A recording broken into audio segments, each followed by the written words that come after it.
All right, everybody, welcome back to the show. As we warned you on Twitter or X or whatever you want to call it, um, we haven't gone live on X, and it's giving me an error saying that this happens from time to time. So if you're on X, probably not seeing us right now, but I did warn you to go to YouTube. Give us a follow on, give us a subscription on YouTube, and we'll try and get you in that way. But yeah, so if we're on X, we're going to keep trying. It keeps telling me I can keep trying, but we'll keep trying to get on X. But for now, Facebook or YouTube is going to be your go-to. Yeah, it's been a while since we've done a show. Our last one was with Lions quarterback Nathan Rourke. Today, we're going to follow that up and have the architect of the BC Lions roster, general manager Ryan Rigmaiden, join us. He's probably the busiest guy in the organization during the offseason with all the scouting and the free agency and contract extensions and the draft, of course. We look forward to chatting with him in a few minutes here. But before that, let's bring in Cole McGarvey. Cole, what have you been up to the last couple of weeks? Brian, thank you for having me in once again. Little technical difficulties ain't going to stop this train from moving forward. I've been doing well, Brian. I've been kind of just hunkering down as the I say the last little bit of winter is showing itself, as we had a little bit of that white stuff on the ground here the last few days. But just trying to get through the last few kind of dreary days of work when it's wet and sloppy out, and get into springtime and hopefully try to will us some good weather into existence here in the near coming weeks. So I've been well, just trying to get through things and get a little closer to June. Yeah, it's been pretty quiet with the Lions since we last did a show. Not many things going on. They've signed a couple of guys, brought in a few camp bodies at different positions. Touchdown Kelowna tickets are still available if anybody is looking for tickets to that. We're really looking forward to getting up there. I know, Cole, you got some tickets for first or second game. I got tickets for both games. So looking forward to Touchdown Kelowna. It's going to be interesting. But if you haven't got your tickets yet, make sure you go and do that. We'll put a link at the bottom here. You can still get your tickets at bclions.com/touchdown Kelowna. If you go to that site, you'll get all the information about what you need to do to get tickets. You can see what seats are left and all the rest of that stuff. Yeah, go get your tickets while they're still available. One thing I've been really impressed with, and I'm always impressed with this, is the Lions continue to do great work in the community. Nathan Rourke has been everywhere, earning that marketing money that everybody hates. Everybody who's not a Lions fan hates. But Amar Doman is putting Nathan Rourke to work in the community. And not only did he come on our show, but he's been hitting different schools and I know he's been at a pub and different businesses and basically just really getting out there. He's been doing commercials for like No Frills and things like that. So it's great to see Nathan Rourke, and we got those chips coming out, I believe in May, with Nathan Rourke's likeness on them, the hard bite buffalo wing chips. We're going to feature Nathan Rourke on them, so that's great to see a Canadian player and the CFL being marketed and merchandise like that. I think it's long overdue, and hopefully we'll see some more of that kind of stuff going on in the future. Yeah, absolutely. I love the marketing money. You stole the words right out of my mouth. But yeah, as you mentioned, he's been busy not only in the schools, the pubs, all that sort of stuff. We've been seeing all the great content from his workouts with obviously Rob Williams and his quarterback coach, movement coach, whatever you want to refer to him as, and then obviously all of his teammates. We're even seeing the likes of Sione Tiama out there a few times as well, which has been pretty cool to see. And as I mentioned with the snow the other day, they had some cool visuals. I believe that was yesterday that came out from their little field session there in Surrey. So it was super cool to see, and awesome for sure that he's been busy. Yeah, I think the tagline there was getting ready for November. So, and I was thinking to myself, well, November, the Western Final is going to be in BC Place this year. So, but then I remembered Grey Cup was in Calgary. So there's a good possibility that there might be some snow. This past weekend, CFL Fans Fight Cancer had their launch. Unfortunately, we had a disappointing showing in BC. We're going to try and do something here through the show and get some more people out to that. But across the country in all the different cities, CFL Fans Cancer Fights Cancer raised over $10,000 this weekend to kick off their campaign this year. I think last year it was close to $80,000 that we raised. The year before, Grey Cup in Vancouver, it was 75,000.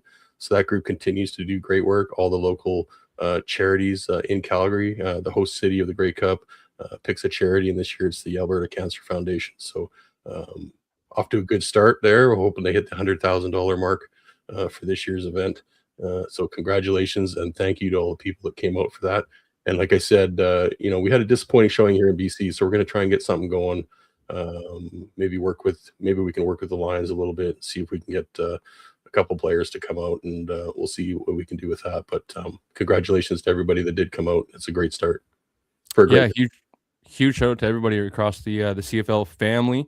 And Brian, I'd love to, if we could, maybe and set up, hopefully maybe line it up for both of us, and maybe I could make a trip over there, and next time we try to have an event, would be awesome. So you let me know, and hopefully we can set that up in the future. Sounds good. Listen, we're supposed to bring in Ryan Rigmaiden at 7:10, but I see he's in the studio right now. Why don't we just get right to it and bring him in, because why not? So let's get to it.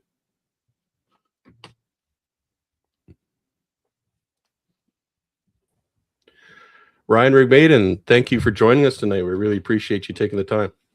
No, happy to be here. How are you guys? We're doing great. Getting closer to the season, getting ready for some Lions and Canadian football. But let's talk about your journey for a little bit. Becoming the BC Lions general manager, you started in the Arena League with the Spokane Shock. Saw stops in BC and Winnipeg, where you won a Grey Cup in 2019. Then a return to BC that saw you earn the GM's chair in 2024. Your journey's been an impressive one, and I think that's given you the reputation as a strong evaluator of talent as a scout. Can you maybe talk about how your scouting background early set you up for the position that you have today? Yeah, I was just, going back to high school. I grew up a huge football fan, of course. I think kind of the dawn of the internet, maybe, 94, 95, when I was a freshman in high school, was when kind of the draft world around the NFL draft really started exploding. And so I was the kid that would do my own draft reports and write things down and do mock drafts and do all that stuff. I was just fascinated with football team building and roster building, and why teams were good and why teams weren't so good. And moved down to California, started volunteering at the Holiday Bowl, met some NFL scouts down there that were way more kind to me than they needed to be. They kind of took me under their wing, and I think they could see the passion with what I wanted to do. Ended up moving back to Spokane, Washington, and the year that I moved back was the second year that the Spokane Shock were in existence. In 2007, they had won the AF2 championship, and all of their coaches got promoted to the AFL. And so there was a new coaching staff coming in 2007. And they didn't have a personnel department. I just cold called the owner essentially and said, "Hey, here's what I've been doing independently. Do you guys have any kind of personnel department?" Went in for an interview. He said, "No, we don't really have anything open right now. We've got a ticket spot if you want it, but at least this will get you in the door." And that's what I did. Worked my way up to the GM there. We had a tremendous amount of success. Went to three Arena Bowls in a row, won two of them, and started working part-time for the BC Lions as an area scout. And took over for Jeff Smith, who was a longtime NFL guy. Jeff was retiring at the time, and I just always told Jeff, "Hey, listen, if you're ever going to hang it up, I'd love to take over for you." He and I bumped into each other on the road for years before then, and so we'd had a bit of a friendship, and then we'd start sending some Spokane Shock players up to BC, and they had tremendous success there. So Stanley Franks and Kareem Smith and some other guys, and so from that, started working full time in BC. And here we are almost 15 years later. Talk about the Arena League for a little bit, because I consider myself a football fan, but I can honestly say I've never really followed a lot of arena football, but just because it's so different, I just have never really followed it. Can you tell us, you found a lot of players from the Arena League, I'm sure. Right. How does that league compare to field football? Sure. Yeah, it's in many ways it's totally different, but football is always the same, guys. And so, it's funny. I remember going up to Kamloops for the first time that I stepped on a CFL field, and I stood in the middle and looked down and looked at the sea and was like, "Ah, this field is absolutely enormous," because I'm coming from the smallest field possible to the big field. And I think I had to ask somebody, "What's this sea on the, should be the 50-yard line, but it's not." And so, I had so much education to learn, and fortunately, I had great people within the BC Lions that were able to help me get acclimated. But for most arena football, it's 8-on-8. The yard, or the field, is 50 yards long. It's 25 yards wide. It's got what we call dasher boards, so it's got the side boards that the players will run into almost every play. It's fast and furious. There's different styles of arena ball. When I was there, it was in the AF2 and then ultimately the AFL. Now I think the biggest league is the IFL, which was playing back when I was around as well. And it's just different body styles. It's much more of a power game up front, but it's still, you've got skill guys that can have tremendous success in the CFL. And so those are the kind of guys that usually translated. But, Jarrell Broxton was an arena guy. Corey Woodruff was an arena guy. Cream Smith, Stanley Franks. Gosh, I could go on and on all day. But, at the end of the day, football is football. What I loved about that league in particular was it gave not just players, but scouts and coaches and even referees, it gave them the start of their football career. And so I had no problem starting from the ground up and learning new leagues and new systems and just the passion that I had and still have for football. It was just something that allowed me to have success and get to where I am today. So when I look back at the Arena League, I just look at it as a very formative time for me in learning scouting, networking, understanding what football is all about, how to do business the right way, and how to lead. Well, Ryan, I appreciate you for coming on first and foremost. I wanted to ask you, speaking about your scouting background, we just wrapped up the Invitational Combine. We'll lead into the National Combine here in a few weeks, and then obviously the CFL Draft. Obviously, everybody's process is different, and I know that you're not up here in BC full-time quite yet. And it's quite the collaborative effort with, I believe, Rob Ralph and I'm sure Neil have quite a big say. Actually, I believe Baker and Nick mentioned that they were actually in Waterloo last weekend for the Invitational. If you don't mind maybe letting us kind of a peek behind the curtain of how you guys kind of handle your guys' draft process, kind of leading up to the draft, how you guys kind of make it that collaborative effort. And it's not necessarily an ego show where you guys are kind of, like I mentioned, you're kind of really taking in account of what Neil and Rob were able to see at the Invitational. And I'm sure you guys will all be at the National. So just take us into kind of your guys' your process. Yeah, absolutely. So, Rob Ralph's our assistant GM. He's earned that title, been around this league a long time, and he does a tremendous job with setting up the initial board of what we think our CFL board is, but stacking everything together. And so Rob will set that up for us. His primary responsibility is evaluating U Sports and setting up that board for us. So we're a little bit siloed. So I do the majority of the US stuff as well with our US scouts. And Rob has the U Sports side of it. So collectively we come together. Rob and I sit down also with the coaching staff, and we've got those meetings coming up here as well. But Rob sets the table for us and says, "Hey, here's what this draft is going to be." Initially, early, maybe we'll go over the top 30 prospects, and then that'll get into the top 50, and then maybe the top 100. And then I'll break down my film from the NC2A side of it. And as I'm sure you guys have noticed, there's more CFL draft talent this year coming from the United States because there's more players coming from the NC2A than there's ever been. And so it's a collaborative thing of where, Rob and myself, Neil, Buck, we all get in a room and talk about what we like about these players, what we don't. Obviously, we've got the combine coming up, and that gives us an opportunity to verify what we've seen on tape or cross-check it. Or maybe there's somebody that performs extremely well at the combine that we had a little bit lower. It gives us an opportunity to go back and look at the tape again and make sure we're right on our evaluations. So the biggest key, just like in any business, is communication. How we talk, how we set up the board, what our grading scale is, make sure everybody's talking the same language in the building about what these players are and what they could be in terms of a BC Lions fit. Oh, Brian, I think you're muted. Ryan, you mentioned the NCAA there. NCAA players are getting paid now. How does that impact your ability to bring players in? Some of these guys are making a lot of money. Convincing them to come to the Canadian Football League, is that going to be more of a challenge now for you as a talent scout? Yeah, I think so. I mean, this is just dollars and cents, right? And so, a few years ago, I think the biggest things you'd hear about in the media are the money that the quarterbacks are getting, but now it's everybody, and I mean literally everybody. Each university does it their own way. Sometimes it's on a case by case basis. Some schools do the hey, every one of you on this team is going to make 50 grand. It just depends on how they approach it.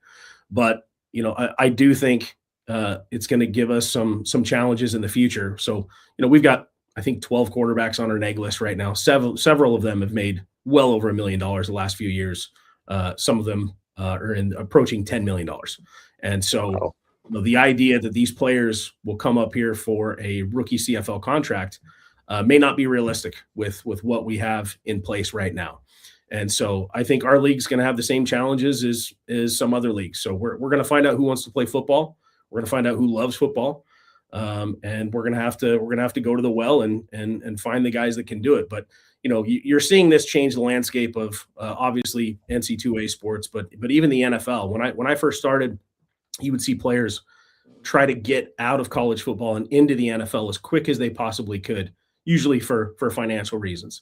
Now you're seeing it the other way. Players are staying in college football as long as they possibly can because they're earning that kind of money now. And so it's a different landscape. We've all got to adjust and get used to it. But to say that I have concerns would be accurate. A position group I'm really intrigued to see this season play out, and hopefully maybe up at camp. We'll cross our fingers. But as a defensive line group, Ryan, and obviously there's a mix of kind of new faces as well as some old faces. Obviously you have to start with Matthew Betts, and then last year's draft pick in Hayden Harris. Look across from them, and obviously Bell and Anai kind of flashed for us last year, and veterans like Sione and obviously bringing Casey Sales. How excited are you guys to kind of see that group to come together? Because obviously nobody's going to be given a spot, and obviously there's going to be a lot of competition up at training camp. Yeah, really excited. You guys have heard me say this before, but philosophically, we want to win up front. And so the O-line and the D-line are always going to be priorities for me. I'm with what we had last year. I think we finished first in sacks and first in tackles for loss, and I think around that midway, maybe to three-quarter way throughout the season, you saw us really turn the corner, and these guys started playing extremely well. And those are the driving forces of winning football for me. And so that's something we're always going to focus on. You can never have enough pass rushers. We just signed another one the other day in Zeke Vandenberg and expect him to come in and do big things as well. But, we feel really, really good about the guys that we have coming back. Some of the younger guys, they'll be making that huge gap from year one to year two. That's usually the biggest developmental gap for the players. You mentioned a guy, Hayden Harris, extremely excited about him. He came to us late. The idea that he can come in year two and have a full training camp and learn from guys like Betts and Sione and some of the others, that's very, very exciting for us. So, adding Sales to put next to Tavai and Betts and Sione, that was just a no-brainer for us. He's not only a great pass rusher and a great run defender, but he's a great character guy. So we want to bring the right guys in, and the core group of guys that are the foundation of our locker room. We want to keep building on that and really feel like Casey and then some of the other guys like Darnell Sankey, those are going to be very, very big for us. We had Nathan Rourke join us a couple of weeks ago, Ryan. He was a pleasure to talk to. This guy's the real deal, isn't he? Not only on the field, but off it. Can you talk a bit about your QB and what makes him so special? Yeah, I'm in a fortunate spot where I've been getting to know him a little bit more over the last couple of years, just me being in-house during the season now. I spend 6 months of my time here in North Carolina, and then obviously during the season I'm there. So I've got to see him grow and not only as a player, but as a leader and as a person. And so he's number one, he's just a tremendous individual, just high character guy.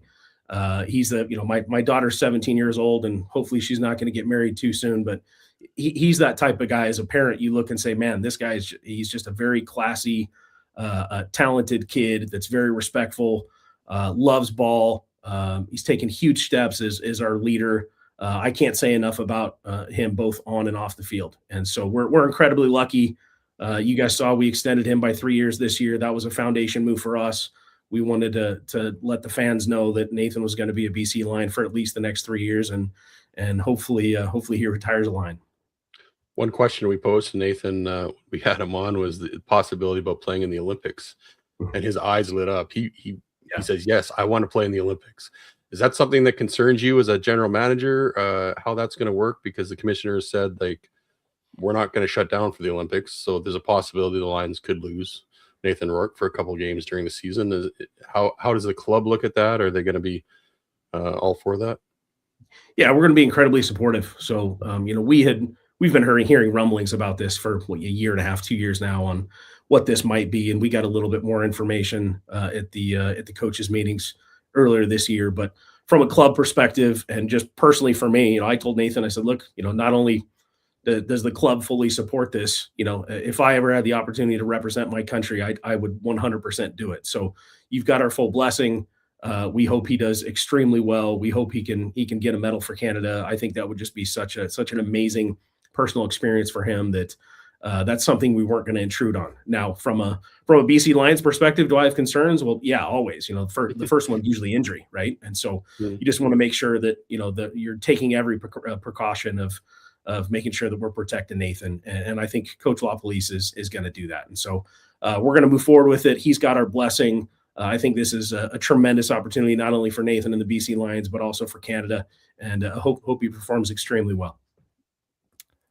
I want to talk about some stud Canadians. Obviously, Nathan Rourke at the top of that list, but you look over the defensive side of the ball, and I think a lot of Lions fans are hoping that Jackson Finley is able to follow up that rookie season that he was able to have. If you don't mind talking a little bit about Jackson, but hopefully the ability to weaponize, hopefully people are forgetting about Christophe Boilly likely to come back this season, obviously with dealing with some injury last year, and how hopefully maybe you guys are able to utilize them both on the field at the same time, whether that's positions change for one of them, because obviously in their past they've been be able to play multiple positions. Yeah, absolutely. Jackson is, I remember when he completed his interview at the combine around this time last year, and he got up and left, and we just all kind of stood there for a minute and looked around, and like, this is one of the most impressive kids I've ever had the pleasure of interviewing. And so in many ways, he's like Nathan. He's all ball. He's fully prepared. What you see is what you get with him. He's absolutely brilliant. I'm sure you guys know about his desire to be a pediatric oncologist.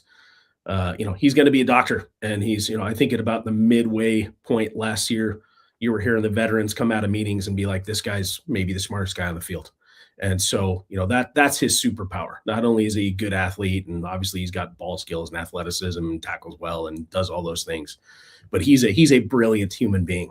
And so, the idea of getting him and Christophe on the field at the same time, number one, we already did it. We had Nathan Jackson doing some package stuff when he was first in that first part of the season.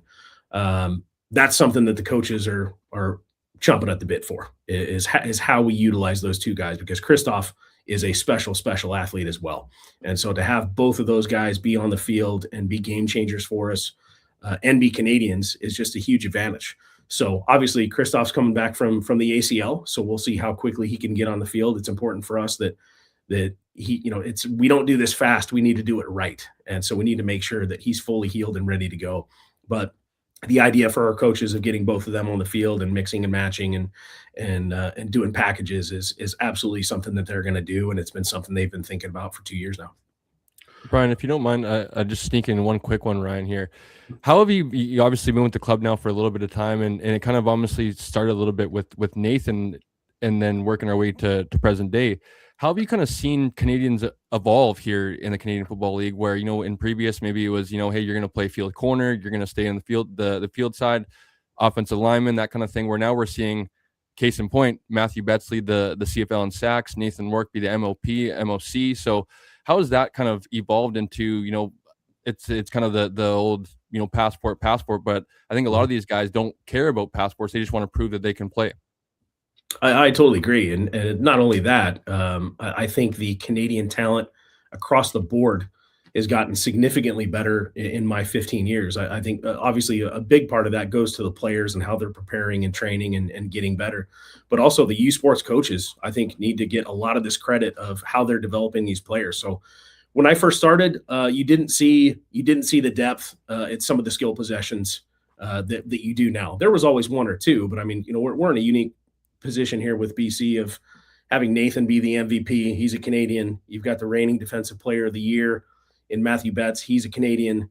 Justin McInnes, led the league in receiving 2 years ago. He was number 3 in receiving last year. He's a Canadian. So what I love about Buck Pearson and this staff is, we don't care if you're an American, a global or Canadian. It doesn't matter. We want to get the best players possible. And if you're a Canadian and there's a bonus there with the ratio, fantastic. But we look at it as let's put the best guys out there possible. Let's build the best locker room possible. And we want to spread that talent around. And so you're seeing us do it with less traditional Canadian positions, I think. But other teams are doing it as well. And especially at the wide receiver group, you're seeing that really explode.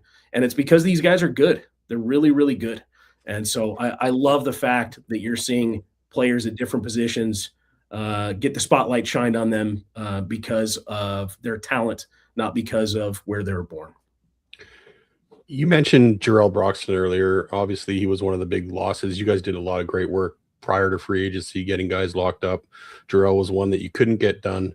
Do you feel like you have the pieces in-house to replace Jarrell, or do you feel like you're going to have to find somebody in training camp? Yeah, I mean, we do. Let me say this. With Jarrell specifically, when a player's a free agent, it's their time to try to ask for everything they can financially. They have very short careers.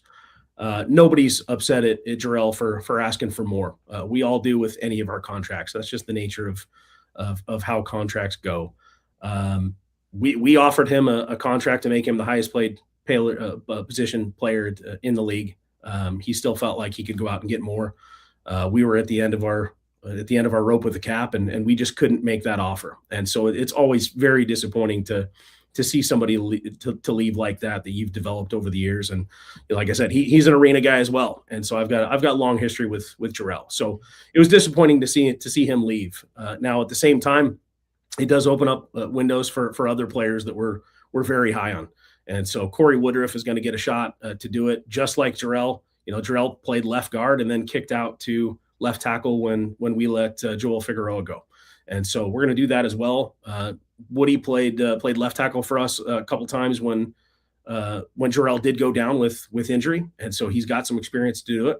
But we've also got some other young guys that we're really, really excited about. So it'll all get worked out in camp. Offensive line is a position that I'm always extremely concerned about, just because number one, it's so hard to find them. But number two, again, philosophically, that's how we want to win. We want to win up front, and so it's always a worry. Even if Woodruff would have came back.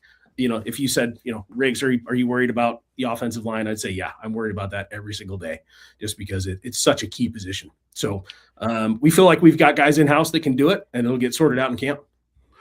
Dejon Allen is a guy that plays on the right side.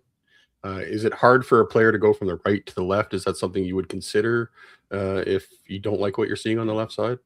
Yeah, I think it is harder than most people realize. The reality is of how your set is and your kick, especially if you've been a right tackle or a left tackle, one side or the other, it just becomes that muscle memory, right? And so to change things and to literally mirror it, that is very, very difficult. There's some guys that can do it. There's some guys that can't. Dejon's extremely comfortable on the right side, and he's been player of the year there. So we'll keep him there. But, if we get into camp and we feel like we have to tweak something, he's certainly talented enough to do it. But for the most part, we're going to try to keep him on the right side if possible. I'm a BCFC alumni myself, so I have to throw this one in here, Riggs. And obviously the BC Lions E-Camp is coming up here, I believe April 3rd. I'm curious how you guys are able to utilize that to your guys' club's benefit. And maybe this is honestly a better question for Rob and Neil, but I feel like it's kind of from a roster management perspective, right? We do see CJFL alumni kind of sprinkled in throughout the CFL, but you guys really have leaned into it. You look at, obviously Katoy, Whitey, Konar, obviously recently with Bassant and Bond. How you guys are able to utilize that is almost like an extra free player. And I know it's not necessarily that, but kind of like with the territorial exemption, you guys are able to kind of take a look at them with things like the E-Camp and then maybe bring them to rookie camp. If you like them like a Jacob Bond, you're able to bring them to camp and then they're able to earn a roster spot. So how are you guys able to utilize that to your advantage? Yeah, that's something that starts with Neil really, and then Rob as well. And so Tyler McLaren has been a terrific resource as well with the juniors. But this is something that you said it. The BC Lions have done maybe better than anybody in terms of developing that talent. So part of that's on the players and the coaches for getting these players prepared, but also for Neil and Rob to really pay attention and understand that this is another market for us to have success in. And so when you watch Javon Katoy or Andrew Harris or Whitey or any of these guys, it's a special thing when you watch a young player. You mentioned Jacob Bond, watching him come in last year. I think he's 21 years old, and so he's just a puppy. But he comes in, he's pretty much a linebacker. We convert him over to fullback. We had some roster issues last year at fullback, and before the season had started, trying to replace players, and we were like, man, what are we going to do at fullback? Riley Pickett turns in to be just an absolutely amazing fullback for us, and then you watch Bond kind of grow into that role, and by the end of the year, we're looking at that going, man, we started this season wondering out how we're going to replace David Mackey, and now we've got two guys with very different skill sets that I would bet anything on these guys finding success over the next few years, just because of, number one, their talent, but number two, maybe more importantly, how they're wired. And so, finding talent at the junior level is something that we should all be doing. Fortunately for us, that Neil's got a tremendous eye for talent, and Rob does as well. And thank goodness for our coaches. Again, they don't care who you are, where you come from. If you come into the door as a player, we're going to try to develop you. And so when you're in a meeting and you're listening to our running backs coach, Christian Matt, say, man, I think we've got something with this Bond kid, that's exciting. That's an exciting thing for the club. It's an exciting thing for the kid. I'm excited for the scouting department for finding the guys. And so you got to communicate well. And at the end of the day, usually good things will happen. But couldn't be more proud of Neil and Rob and Tyler for going through that and having success. Speaking of junior football, the BC Lions are headed up to Kelowna this year to get their season underway after a couple of road games, I think. But what kind of challenges is that going to present for you guys, being on the road for so long away from BC Place? Do you see that as a opportunity for the team to bond, perhaps, and maybe spend time together and really gel as a team? Yeah, we do. It's finding the opportunity to get the guys together more in a family environment off the field is always something that's so special for building that camaraderie, right? And so, is it a challenge? Well, yeah, it's a challenge. Home games you got a home field advantage for a reason, right? And so, to go to Kelowna, it does present a challenge, but also there's some bonding that you do on those trips that you never would have got before. And then from the business side of things, I think we're in an opportunity to show our product to maybe some other people that haven't seen a live BC Lions game, if at all. And so it's huge for the province of BC. If you're a fan of the BC Lions and we can come up to Kelowna and play in front of you, I think that's a really, really cool thing. And so, hats off to Omar and to Dwayne for coming up with that plan of keeping our games in the province and in a market where we feel like there's going to be a good turnout. So, Buck and I view it as an opportunity for these guys to bond and us to get together and truly create that family atmosphere. And again, from the business side of things, we get to show the product to some people that maybe aren't used to seeing it. Before we let you go, Ryan, I just want to talk about your head coach, Buck Pierce. He's entering his second year now as a head coach. Really made some strides last year, I thought, as a coach. What do you like about him, and how do you see his growth heading into year two? Yeah, I can't say enough about Buck just as a coach, as a man, as a leader. Watching him develop over the course of last year was just awesome. So, getting the head coach right is something that's important for every franchise. And so, there was a time where we were sitting there at 2-5 and we could have hit the panic button on different things and we didn't. Buck was just such a calming presence of, hey, let's stay the course. We believe in these coaches. We believe in these players. Let's continue to keep building on what we're doing. And, I think we won 9 in a row to close the season out in the regular season. And so it was just tremendous to watch how he works, how he builds relationships with his players, especially with the quarterbacks. Obviously, him being a former quarterback, he knows those rooms well, and he's a tremendous play caller. But to watch guys like Nathan and Chase and Jeremiah Masoli last year respond to him and see Keon Hatcher have the year that he did, and JB play the way that he did. The offensive line really turned the corner. It was just absolutely tremendous. And so I couldn't be happier with Buck, both as a coach and as a man and as a leader. I think we really got that one right, and I'm incredibly proud to be on the staff with him. Awesome. Ryan, thanks so much for doing this. We really appreciate your time, and we wish you all the luck in the season coming up, and we know the Lions are going to kill it, so good luck to you. Thanks, guys. We'll talk to you soon. Take care. Riggs. You betcha. All right. Well, that was good stuff with Ryan Rigmaiden. Apologies to the people on X. You did get finally got a live feed. They got freed. It was out of our control, and our viewership I can see really suffered because of this tonight. So I'm not really too thrilled about that. But congratulations to at least you saw half the interview anyway. This is why we want you to subscribe on YouTube, because YouTube always works and it helps the show out a lot. So here, I'm going to throw up something right now. If you're in the chat and you want to subscribe on YouTube, we made it real easy for you tonight. You can use this QR code. It'll take you to our YouTube page, and you can subscribe very easily. But I'll leave that up for a little bit. They can even go back and rewatch the half of the show that they missed if they would like Brian. Yes, that'll be up right after the show. You can go back and watch the whole interview. But we apologize. That was out of our control. It's a StreamYard X interaction thing going on. And I kept trying to get it up. And about halfway through the interview, it finally went up. So we apologize for that. Your thoughts, Cole? Good interview. That was awesome. It's been two great, dude. How do we follow these two up, Brian? We went to it's I guess Buck Pierce is maybe the next stop. We'll maybe try to will that into. We're gonna try and get Buck. We're gonna try and get Buck. We go QB1. We go boss of the team, boss of the show with general manager Ryan Rigmaiden, and I'm sure we'll be able to follow it up with another great episode. But it's been starting off great. I'm excited. Our Doman's on the list too. Oh, okay. Don't tease me like that. That would be awesome. I would really like that. I ran that by Bakes, and he said, "Well, never say never." So that would be sweet. We'll see what happens there.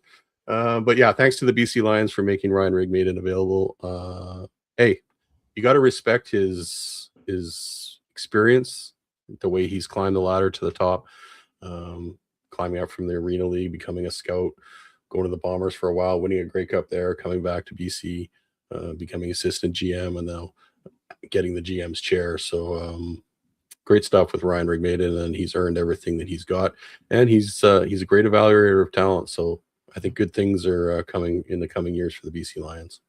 Yeah, a ton of guys outside of the lines that he's brought into. I believe there's like the Kenny Lawlers, the Stanley Bryants of the world that he initially kind of found and helped bring into the CFL. So his resume is proven, and it's awesome that he's kind of the as you mentioned, the architect of the BC Lions here moving forward. The other thing, Brian, you did kind of end off on it, which kind of reminded me is like, last year it kind of bleeds into a little bit of like, some Rick Campbell guys are still there, or this offseason, maybe they're really fully able to kind of get a full Buck Pierce, Ryan Rigmaiden team together, where some of those guys, whether their contracts are up or whatnot, some guys that maybe just didn't quite fit systems or whatever. So the longer that their continuity goes on and kind of the idea of fits and whatnot, I'm sure that this team is going to continue to move in the right direction. The thing I'm really excited about is the relationship between Buck Pierce and Nathan Rourke going into year 2. I mean, those two are now very comfortable with each other. They know what each other's strengths are. They know what each other's weaknesses are. And they're really going to be able to hone in on that with the offensive game plan and work with Nathan's strengths. And, man, I'm excited about this offense for sure. Even though they've lost a guy like Eberhardt, I think, they can probably find another receiver somewhere in camp that can fill in that role. Maybe somebody who's already on the roster is going to get more playing time.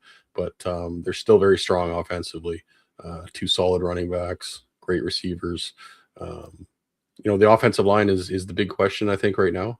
Who's going to replace Jarrell Broxton? And we heard Riggs say, that it sounded like Woodruff was going to get the first shot. You also have Schluger who can slide over there if possible, or if needed. Doesn't sound like he's too crazy about moving DeJon Allen over there. It's a little more difficult to go from the right to the left, he said, but that could be an option as well that they have to consider. But hopefully they can find somebody, and somebody can step up in camp and take over that spot, and the Lions won't miss a beat, because I think they allowed the fewest sacks last year in the Canadian Football League. So hopefully that'll continue this year, and we certainly need to protect Nathan Rourke. Let's take a look at some of the news items that have been going on. There hasn't been too much since our last show, but we can certainly brush on a few of these things. I want to look at this article by Matt Baker because it kind of highlights some 5 reasons. Yeah, the 5 reasons that you should be excited for BC Lions football, and they're all pretty much bang on. I mean, Nathan Rourke's ceiling, he's still reaching that ceiling, I think. It's going to be exciting to continue to watch him grow and see how much better he can get. We just talked about the relationship with Buck Pierce, and that relationship is going to produce more things for the offense, I think.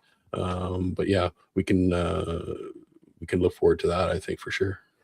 Yeah, I don't want to be too long-winded, so I'm going to try not to be Brian, but I know people on my platform with the Fanatics have heard me talk about this ad nauseum, I'm sure, of just, I believe I heard a stat during the season on First and Now of like, he's only started like 35 career CFL games or something like that. Something like ridiculous in the grand scheme of things, of thinking about where he's going to be at CFL start 80 and 90 and 100, where it's crazy to think about, but I really don't think his ceiling is, I don't want to say approach, because that's really being dramatic, but like 6,000 yards passing, I think, is very reasonable. He finished with 5,200 yards and missed 2 games. And obviously there was games where, ups and downs, peaks and valleys.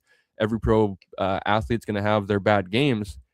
But I feel like I said, what's it going to look like at start 80 and 85 and 90, where, yeah, I'm sure maybe there's a season where he has a setback, or, he's not able to crack 5,000 yards or whatever it might be. But that's, I feel like, where the people that like were quick to, after 2022, like point and be like, oh, he's not that guy because he hasn't done it. And it's like, well, his resume is in 2.5 years is almost as proven as most quarterbacks that have been in the league for 10 years. Mm-hmm. So it's crazy to me where I think that this kid is heading. And obviously, as we were able to talk with him, how humble he is, his work ethic, as we're seeing him out there in the snow, rain, snow or shine, like he's going to be out there throwing the football, getting his work in. And obviously it's not with guys that, like, it is obviously with McInnes and Hatcher, but you have guys like Passan out there. And as I mentioned earlier, Siona Tihema's out there. Like, he's really the leader of this team, the quarterback of this team, kind of bringing everybody together. So that's only going to continue to get better as well. And I'm really excited to see where we're going to be in, say, 2 or 3 years time, where hopefully we're talking about another Nathan Rourke contract extension with the BC Lions. I think by the time he's done, everything goes to plan and he can stay healthy, his name is going to be littered all over the BC Lions record book and some league records as well. But here's what you're talking about here. He's out there with the short sleeves in the snow, getting his work in. So to those people that say the Lions never practice in the snow, well, here's your proof right there. It doesn't happen very often, but rain, yes, they practice in the rain a lot, but not the snow too often. More Canadian star power.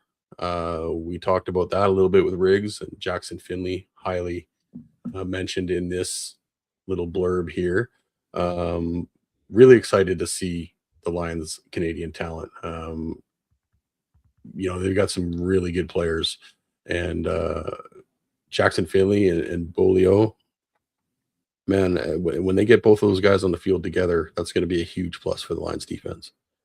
So I didn't see it. So I did hear, I was able to go check out the latest First Now episode today at work, and I believe Baker mentioned that it's likely that Boyu probably starts the season on the 6th game. Oh yeah.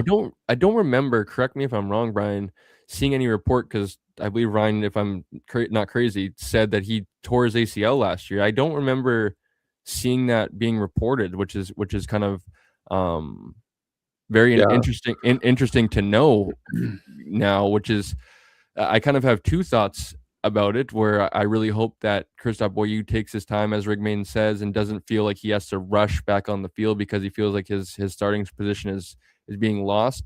where I feel like he should have a sense of like security, where he's like, man, like I have a guy that can hold down the starting position while I'm gone in Jackson Finley. This team drafted and believes in me. They have a plan for me once I get back healthy on the field, and kind of a trust my rehab process to get me back to 100%. Because as Riggs just said, when he's healthy, man, he is one heck of an athlete. Going back to his time at University of Laval, to take you guys a little bit behind the curtain, my high school receiver and a good friend of mine went to the University of Western, where he actually played with Christoph's brother, Jordan Boyu, at Western. They won the 2017 Vanier Cup together. So kind of knowing who the Boyu family was, and Boyu ended up getting drafted to the Edmonton Elks, and then had a brief CFL career. I remember kind of hearing about his brother in Boyu coming out of Laval, and if you go back and watch his tape, man, he is a fantastic player to watch. And I think, like as I mentioned, I think they're going to be able to utilize both of them on the field. So my really hope and wish is just that Boyu takes his time in rehab, that you don't have to rush back on the field. There is going to be a plan. There's going to be a kind of packages, whatever it's going to be, where both of them are going to be on the field. I think that's probably my one area of concern besides the offensive line. On the defensive side of the ball is the secondary. We of course lost Robert Carter Jr. We got TJ Lee and Gary Peters coming back. Both those guys, veteran players. Have they taken a little step back? We'll see. Hopefully Gary Peters is healthy this year. I think that's my one area of concern with the BC Lions defense. Now they brought in some guys. We'll go over those before we get off the air here, but I think that's the one area where I'm thinking we need to be good. Now, saying that, our defensive line is looking to be off the charts. Yeah, so I was just going to say that, Brian. How much do you think plays into maybe Ryan Rigmaiden? And obviously, I don't think he'd ever admit this, but he did talk about how much the front helps out the back end, hoping that maybe not hoping. 100%. I don't want to say hoping, because the GM's never hoping. He's probably his expectations for that group is that defensive line is going to be getting home so quick that secondary doesn't have to be in coverage so long. Is I would think his thinking. That's exactly what I was just going to say. Not only is the defensive line strong, but they went out and got Sankey, and they've added sales to that defensive line. Another guy we'll go over the guy they just added. His name's Riggs mentioned him, but his name's slipping me right now. But when you look at the pressure they can get up front, that makes it a little easier, and it gives the Lions a little more time to get that secondary figured out. So, maybe you're talking about 6 games for Bolio. And obviously, maybe Robert Carter comes back in those 6 games. You never know. Yeah. Still Lions property, so there's some possibilities there. Yeah, and hopefully being placed on the 6th game, I believe he doesn't have to stay on there the entirety. I believe he can be brought back. So hopefully maybe that would be he can't be put on the 1 game to initially start the season. So maybe he's put on the 6th game, and after the first, say, month of the season, he's ready to go. But either way, I just feel like both them having experience playing corner and half, they're going to be able to put them on the field. And I even kind of wanted to slip it in, because I do think Deontay Williams has locked it down. But is there a possibility we see one of them at nickel or Sam, and kind of be playing that linebacker position, where Jackson's a pretty tall kid? He's not maybe the biggest of kids, but if you're ever around Jackson in person, or especially on field level in pads, I remember being down in Langford and really taken away by how big Jackson Finley is. He's almost compared to, I would say, Xander Horvath. You're kind of taken back of man, Horvath is a big running back when you're kind of around him on field level. Horvath's obviously a little bit bigger, but I think Finley has the frame to be able to play like a nickel or a Sam. So it'll be interesting to see. Not only the frame, but you heard Riggs say he's just incredibly intelligent individual. Yeah. So he could probably move to any position and pick it up fairly quickly. Yep. Number 4 on his list is taking the game to the Okanagan. We've kind of touched on that a lot over the last 2 shows. Still tickets available, folks, if you want to get up to Kelowna for Touchdown Kelowna. And the last thing on the list is the big home return. Now, I forgot to ask Riggs about this. I was going to try and get it out of him. People are asking me if I've heard anything about a big concert for the home opener. Concert kickoff? I have not heard anything. I haven't even heard rumblings about one. I'm not sure they're going to do one this year, given the the Kelowna situation, having to build a stadium there, all the rest of it. But Amar Doman never ceases to amaze what he will do for Lions fans. So we'll see what happens. July 25th against the Toronto Argonauts is going to be one heck of a party, as Bakes puts it in his article. That's when the Lions will return home to face the other homeless team in the CFL to start the season, the Toronto Argonauts.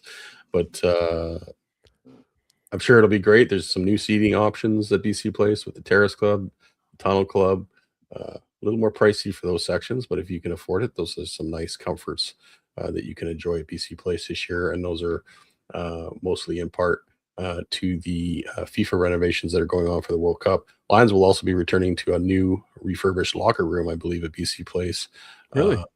That's part of the renovations that are going on. All the dressing rooms are being upgraded, and so the Lions should benefit from that, I hope. And of course, the Lions are continuing to renovate their practice facility out in Surrey. So I'm sure the players will enjoy that when they get back from Kelowna to see what's changed there. It's going to be a big improvement to what they've been dealing with for the last few years. Still not, up to NFL standards by anybody's imagination, but, maybe that'll come down the line. I know Amar Doman is looking at this as a stopgap to where he can build a new facility for the Lions somewhere in the Lower Mainland.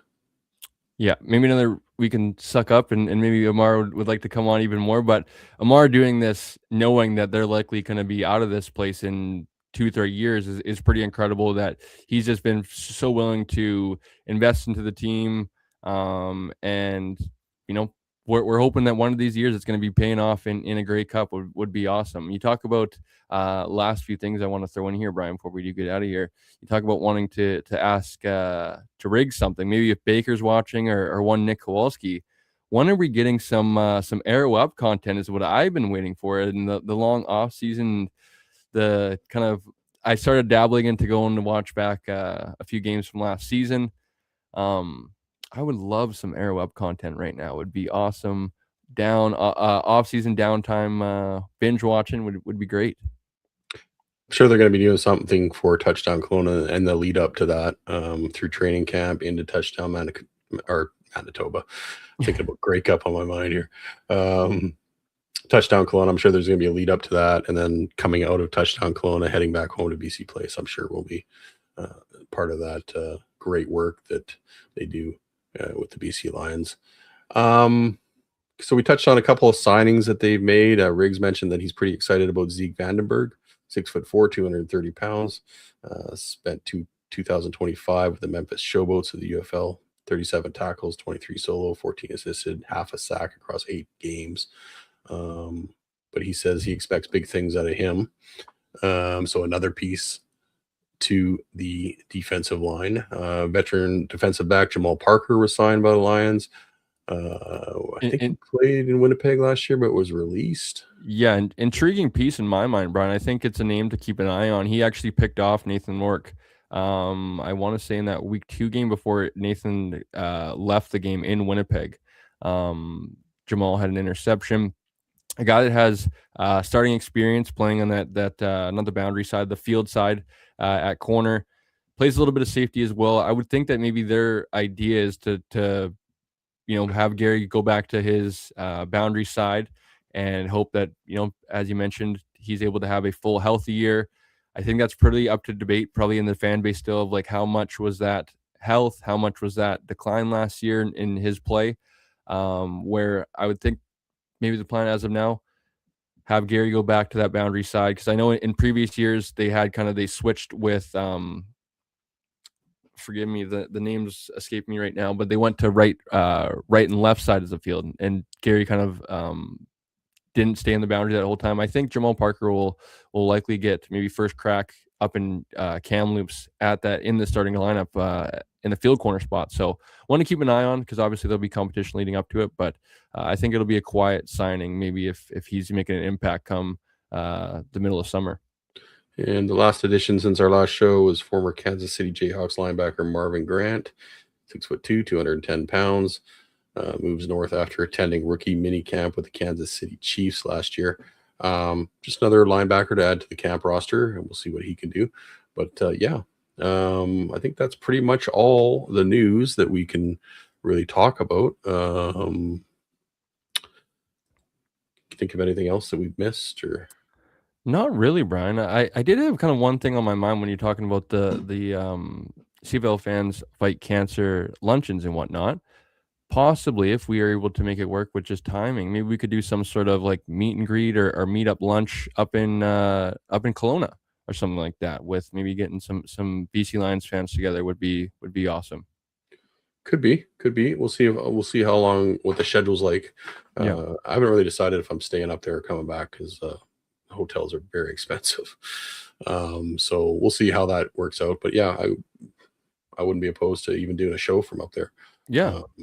Maybe right at the Apple Bowl one day we could maybe at a Lions practice get some Lions players to come and join us on the sidelines. Maybe we can work with Bakes on that. See if we can get some guys live on the show to come and join us. So yeah, that's certainly something we can look at for sure. Just before we go, we got a few comments here. Looking forward to see what Seven McGee can do in year 2. Yeah, he came into his own as a returner at the end of last season. So hopefully he can play a bigger role. Maybe he'll get some reps in the offense as well. Very speedy guy, a little on the small side, but you know, there's been small receivers in the CFL that have done great things. So we'll see what he can do for sure. We'll throw this comment up again. Communication and playing together as a unit for DBs is as critical as the O-line, 100%. I think, like we said, it's going to take some time for this unit to gel in the back end, but I think they have that time. I think they can afford that time with the pressure that they should be getting with their front 7.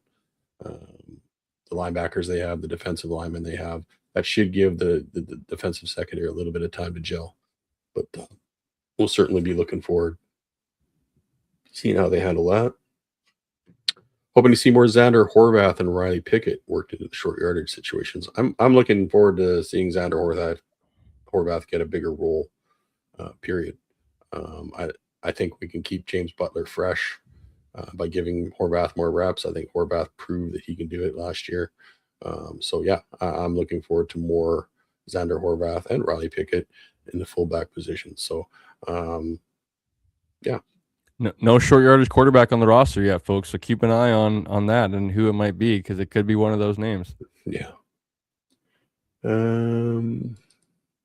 Chris Agar, our Edmonton Elks friend. Gotta love how the organization is focused on the whole province, 100%. And you know, we've talked about this before, but Armar Doman actually going out and making sure that the BC Lions played these games in BC is just a W move all around. I'm glad I'm not an Argos fan. That's all I'm going to say about that.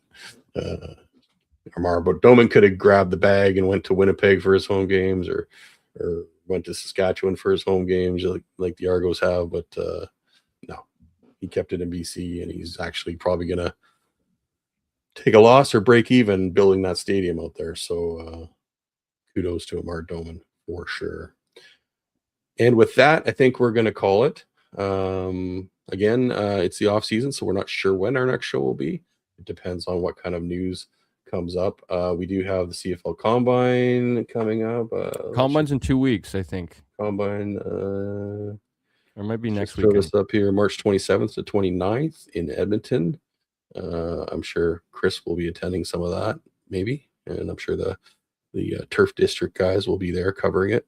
April 28th, the CFL Global Draft. 29th, training camp opens. I think I missed the CFL draft date in there somewhere. Main camp opens May 10th in Kamloops. So those are the next things coming up for us. March 27th, 29th is the CFL Combine, the CFL Draft. There it is. CFL Draft, April 28th. CFL Global Draft, the 29th. Training camps open. Rookies, May 9th and May 10th, the Veterans Report. I'm always amazed at the quick turnaround of the guys get drafted, and it's like, here you go, throw them to the Wolves. You get a couple days of rookie camp where none of the vets are here, and then you get thrown to the Wolves even more. All the vets come in and take all the reps. 2 days. You better be special in those 2 days if you want to make it to the main camp.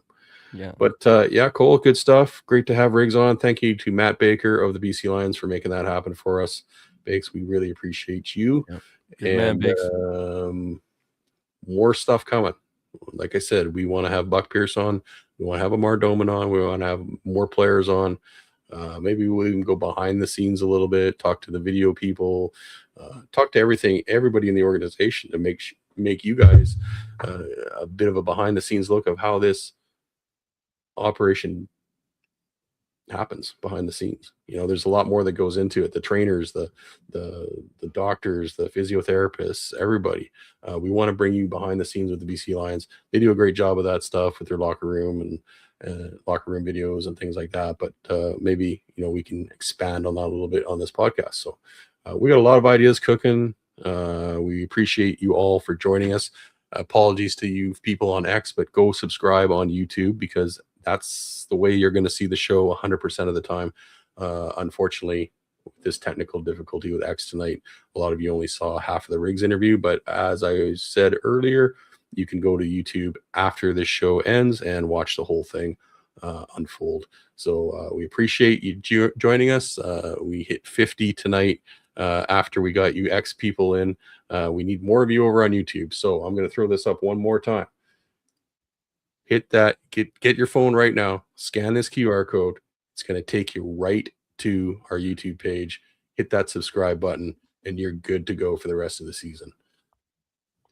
That said, thank you to Cole. Thank you to Ryan Rigmaiden. Thank you to the BC Lions for making that happen. And we will talk to you when we talk to you. Peace out.